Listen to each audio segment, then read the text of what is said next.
تو ناظرین میں آج آپ کو بتاؤں گا کہ گاؤں میں رہنے کے کیا کیا فائدے ہیں. اس کے لیے ہمارے ساتھ جڑے ہوئے ہیں گاؤں کے رہنے والے ہمارے محرم شاہ ہمیں بتائیں گے کہ گاؤں میں رہنے کے کیا کیا فائدے ہیں. بہت سارے فائدے ہیں.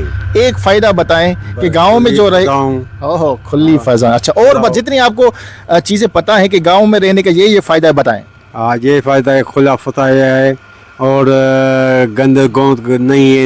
ادھر گند نہیں ہے, صاف ستھرا ماحول ہے, بالکل صاف ہے اور اچھی فضا ہے. آپ کے لنگس اچھے ہوں گے, اچھی فضا میں سانس لیں گے تو اور ماشاءاللہ آکسیجن یہاں پہ اچھی ملے گی. وہ بھی بہت ساری. اچھا گاؤں میں رہنے کا ایک نقصان بتا دیں. گاؤں میں رہنے کا کیا نقصان ہے؟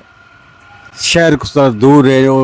اگر کوئی ایمرجنسی ہو گئی تو شہر تھوڑا دور ہے. اگر آپ کو ایمرجنسی ہو گئی گاؤں میں رہتے ہیں تو آپ کے لیے شہر جانا بہت ہی مشکل ہوگا اگر آپ کے پاس ٹرانسپورٹ نہیں ہے, گاڑی وغیرہ نہیں ہے. پھر سہولت ہے. یہ سہولت ہے. سواری اپنی ہے نا, پھر سہولت ہے. اگر آپ کے پاس اپنی ٹرانسپورٹ ہے تو یہ سہولت ہے. اچھا گاؤں میں آپ کے یہاں پر ڈرینیج سسٹم ہے, گٹر سسٹم ہے؟ وہ بھی ہے. یہاں پر گاؤں میں گٹر سسٹم ہے تو یہ بھی سہولت ہے. ہاں یہ بھی صحیح. سب سے بڑا نقصان گاؤں میں رہنے کا کیا ہے؟ نقصان نہیں ہے, خود نہ کرے بس. خود نقصان نہ کرے, فائدے ہی فائدے ہیں, کوئی نقصان نہیں. ماشاءاللہ. آپ بتائیں کہ گاؤں میں رہنے کا ایک فائدہ ایک نقصان کیا ہے؟ آپ اپنا جواب کمنٹ میں لکھیں.